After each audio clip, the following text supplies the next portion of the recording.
हिंदवी स्वराज्याचे सरसंस्थापक छत्रपती शिवरायांना मानाचा मुजरा करतो। भारतीय राज्यघटनेचे शिल्पकार भारतरत्न डॉक्टर बाबासाहेब आंबेडकर यांना मानवंदना अर्पित करतो। आज आपली सगळी प्रक्रिया पार पाडण्याकरता या ठिकाणी उपस्थित झालेले गुजरातचे माजी मुख्यमंत्री आदरणीय रूपाणीजी, त्यांच्यासोबत आलेल्या भारताच्या वित्तमंत्री आदरणीय निर्मलाताई सीतारामनजी, आपले अध्यक्ष चंद्रशेखर बावनकुळेजी, माननीय विनोद तावडेजी, माननीय शिवप्रकाशजी, मंचावर उपस्थित असलेले सन्माननीय आशिष शेलारजी, प्रवीण दरेकरजी, या ठिकाणी आपल्या सहयोगी पक्षाचे जनसुराज्याचे विनय कोरेजी, त्याचप्रमाणे युवा स्वाभिमानचे रवी राणाजी, रासपचे रत्नाकर गुट्टेजी, आपल्याला ज्यांनी समर्थन दिलं ते एकमेव अपक्ष आमदार शिवाजी पाटील, भारतीय जनता पक्षाचे विधानमंडळातील माझे सर्व ज्येष्ठ सहकारी, कोर कमिटीचे सर्व सदस्य, माझ्या सर्व भगिनी आणि बंधूंनो, सर्वप्रथम आपल्या सर्वांचे मी आभार मानतो की आपण एकमताने या ठिकाणी विधिमंडळ गटाचा नेता म्हणून माझी निवड केली आणि ही निवड प्रक्रिया करण्याकरता या ठिकाणी आलेले माननीय रूपाणीजी आणि माननीय निर्मला सीतारामनजी यांचे देखील अतिशय मनापासून मी आभार मानतो। खरं म्हणजे आपल्या सर्वांना याची कल्पना आहे की यावेळची निवडणूक एक अतिशय ऐतिहासिक अशा प्रकारची निवडणूक राहिली आहे आणि या निवडणुकीचं विश्लेषण करायचं झालं तर मी असं म्हणेन की या निवडणुकीने एक गोष्ट आपल्यासमोर निश्चितपणे ठेवली आहे, ती म्हणजे एक है तो सेफ है आणि मोदी है तो मुमकिन है। मोदीजींच्या नेतृत्वामध्ये देशामध्ये विजयाची मालिका ही लोकसभेनंतर पुन्हा एकदा हरियाणापासून सुरू झाली आणि महाराष्ट्राने जे मॅन्डेट या ठिकाणी आपल्याला दिलेलं आहे, खरं म्हणजे महाराष्ट्राच्या जनतेला मी साष्टांग दंडवत घालतो, अशा प्रकारचं मॅन्डेट महाराष्ट्राच्या जनतेने आपल्याला दिलेलं आहे। विशेषतः या संपूर्ण प्रक्रियेमध्ये आपल्यासोबत पूर्णपणे तनमनाने या ठिकाणी असलेले महाराष्ट्राचे मुख्यमंत्री माननीय एकनाथराव शिंदेजी आणि महाराष्ट्राचे उपमुख्यमंत्री सन्माननीय अजितदादा पवारजी यांचे देखील मी अतिशय मनापासून आभार मानतो आणि तद्वतच आमचे आरपीआयचे नेते रामदास आठवलेजी आणि आमच्या सगळ्या मित्रपक्षांचे देखील मनापासून आभार मानतो। खरं म्हणजे अतिशय महत्त्वाचं अशा प्रकारचे वर्ष आहे। एकीकडे आपण सगळे लोक ज्या प्रक्रियेतनं निवडून येतो, ती प्रक्रिया ज्या संविधानाने आपल्याला दिली, भारतरत्न डॉक्टर बाबासाहेब आंबेडकरांनी तयार केलेलं आमचे संविधान, या संविधानाची 75 वर्ष पूर्ण होत आहेत आणि म्हणून सर्वार्थानं एक अत्यंत महत्त्वाचं अशा प्रकारचे वर्ष आहे। कारण आपल्याला कल्पना आहे की देशाचे प्रधानमंत्री माननीय मोदीजी हे देखील नेहमी सांगतात की कुठल्याही ग्रंथापेक्षा, धर्मग्रंथापेक्षा माझ्याकरता भारताचं संविधान सगळ्यात महत्त्वाचं आहे आणि एक असं संविधान की ज्या संविधानाने प्रत्येक भारतीयाला जगण्याचा, मोठं होण्याचा, समृद्ध होण्याचा अधिकार दिला आणि भारताला जगातले एक उत्तम राष्ट्र म्हणून प्रस्थापित करण्याचं काम केलं. अशा या संविधानाच्या 75 वर्ष पूर्ण होणाऱ्या अमृत महोत्सवी वर्षात पुन्हा एकदा या ठिकाणी आपण सरकार स्थापन करतोय. दुसरं, आपल्या सर्वांना कल्पना आहे की ज्यांनी समस्त हिंदुस्थानामध्ये मोगली आक्रमणानंतर आमची श्रद्धास्थानं जी उद्ध्वस्त झाली होती त्या सर्व श्रद्धास्थानांचं पुनरुज्जीवन केलं. त्या राजमाता अहिल्यादेवी होळकर यांचंही 300व जयंती वर्ष हेच आहे. त्यामुळे मला असं वाटतं की ही देखील एक अत्यंत महत्त्वाची गोष्ट आहे. त्यासोबत ज्यांनी इंग्रजांच्या विरुद्ध जल, जमीन आणि जंगल वाचवण्याचा लढा उभारला आणि खऱ्या अर्थानं इंग्रजांना सळो की पळो करून सोडलं, ते भगवान बिरसा मुंडा यांचीही 125वी जयंतीचं हे वर्ष या ठिकाणी आपण साजरं करतोय.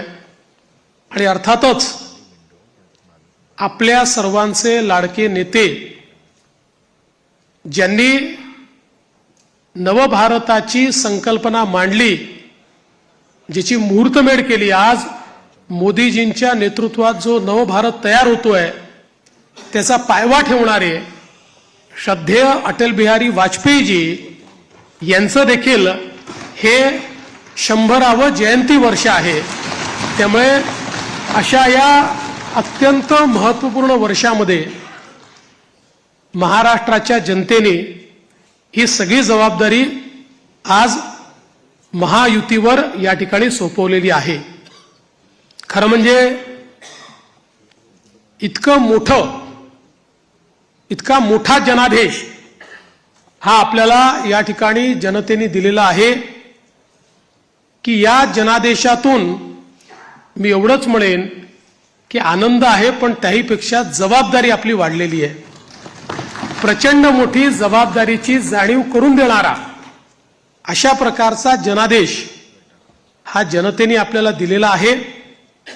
आणि विशेषतः आपल्या लाडक्या बहिणी असतील, आपले लाडके भाऊ असतील, आपले लाडके शेतकरी असतील, आपले लाडके युवा असतील, या सगळ्यांनी आणि समाजातल्या दलित, वंचित, ओबीसी, आदिवासी सगळ्यांनी जो जनादेश आपल्याला दिलेला आहे त्या जनादेशाचा सन्मान राखण्याचं काम हे आपल्याला करावं लागणार आहे. आणि म्हणून निश्चितपणे आपली प्राथमिकता आपण सुरू केलेल्या योजना आणि आपण दिलेली आश्वासनं ही पूर्ण करणं याच्याकडे आपली प्राथमिकता तर असेलच, पण त्यासोबत महाराष्ट्राला पुढे नेण्याकरता, महाराष्ट्राला सर्व आघाड्यांवर पहिल्या क्रमांकावर आणण्याकरता आपल्या सर्वांना या ठिकाणी सातत्याने कार्यरत राहायचं आहे. आपल्याला कल्पना आहे की 2019 साली देखील जनतेचा कौल आपल्याला मिळाला होता. दुर्दैवाने जनतेचा जो कौल होता तो हिसकावून घेण्यात आला आणि जनतेसोबत एक प्रकारे बेईमानी त्या काळामध्ये झाली. मी काही त्या इतिहासामध्ये जाऊ इच्छित नाही, एक नवीन सुरुवात आपण करतोय, पण या गोष्टीचा निश्चित उल्लेख करेन की सुरुवातीच्या 2.5 वर्षामध्ये ज्या प्रकारे वेगवेगळ्या पद्धतीनं आपल्याला त्रास देण्यात आला, आपल्या आमदारांना त्रास देण्यात आला, नेत्यांना त्रास देण्यात आला, अशाही परिस्थितीमध्ये मला या गोष्टीचा अभिमान आहे की 2.5 वर्षात एकही आमदार आपल्याला सोडून गेला नाही. सगळे आमदार, सगळे नेते संघर्ष करत होते आणि त्या संघर्षामुळेच 2022 साली पुन्हा आपलं सरकार तयार झालं आणि त्यातूनच आज पुन्हा एकदा पूर्ण बहुमत आपल्या महायुतीला, प्रचंड बहुमत हे महायुतीला मिळालं आणि आपल्या भारतीय जनता पक्षाला 132 आणि आपल्या मित्रांसोबत 137 जागा, एक प्रकारचा इतिहास या महाराष्ट्रामध्ये लिहिला गेला. हा इतिहास मला असं वाटतं की अभूतपूर्व अशा प्रकारचा आहे. या निमित्ताने देशाचे प्रधानमंत्री माननीय मोदीजींचे मी मनापासून आभार मानेन की माझ्यासारख्या बूथचा कार्यकर्ता म्हणून ज्याने काम चालू केलंय, वर्डाचा अध्यक्ष म्हणून काम चालू केलंय, अशा एका कार्यकर्त्याला या सर्वोच्च पदापर्यंत 3 वेळा माननीय मोदीजींनी या ठिकाणी बसवलं. अर्थात त्यातला एकदा 72 तासाकरताच होतो, पण तरी देखील टेक्निकली होतो.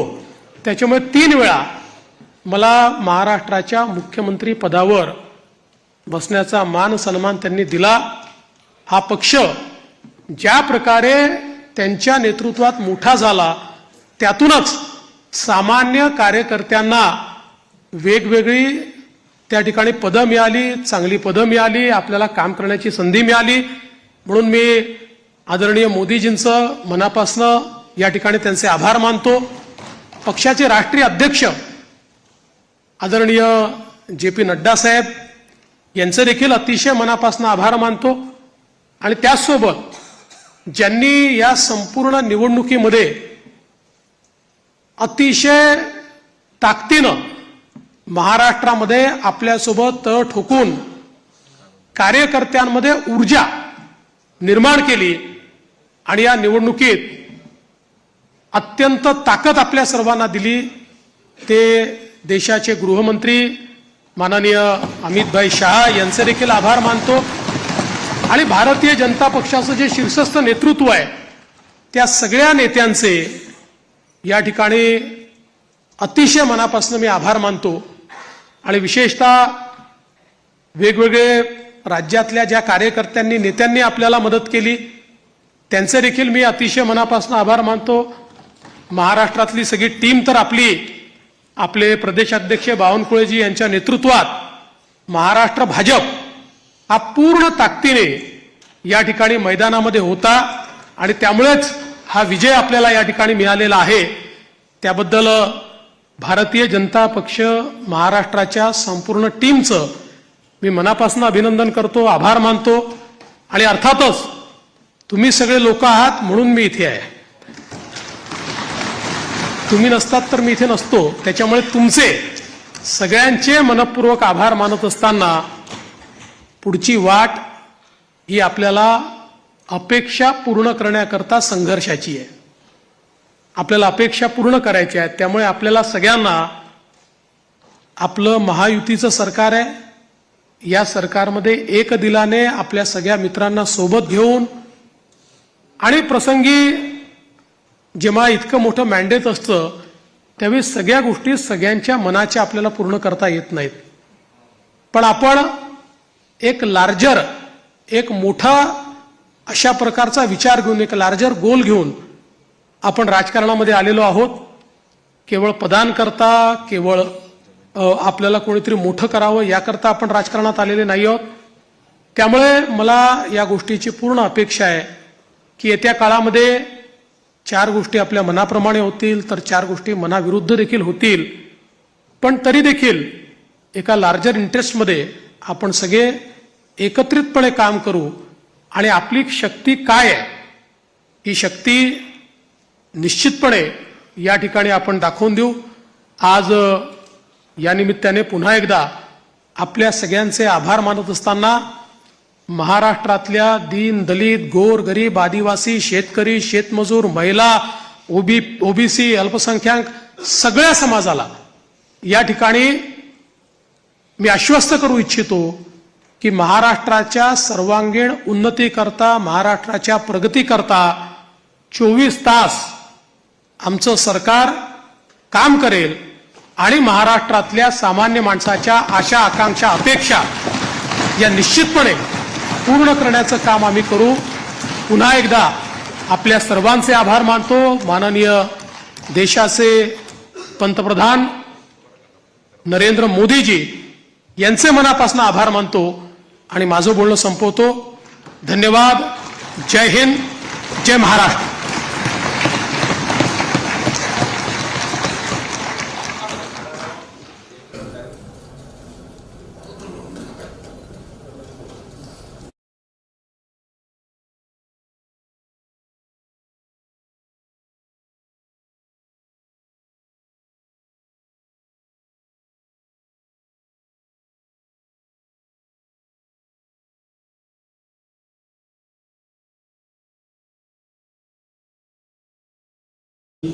प्रेस कॉन्फरन्स आहे ते प्रेस अटेंड करतील आणि 15 मिनिटात खाली माझी 15 मिनिटे आमदारांना ते आपण खाली एक आपल्याला आभार म्हणजे आधीच मानायला पाहिजे तर ते म्हणजे निवडणुकीमध्ये आपले जे प्रभारी होते सामान्य भूपेंद्र यादवजी आणि अश्विन वैष्णवजी यांचं देखील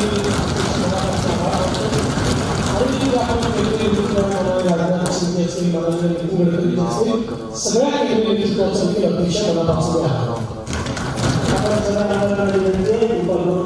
आपण खाली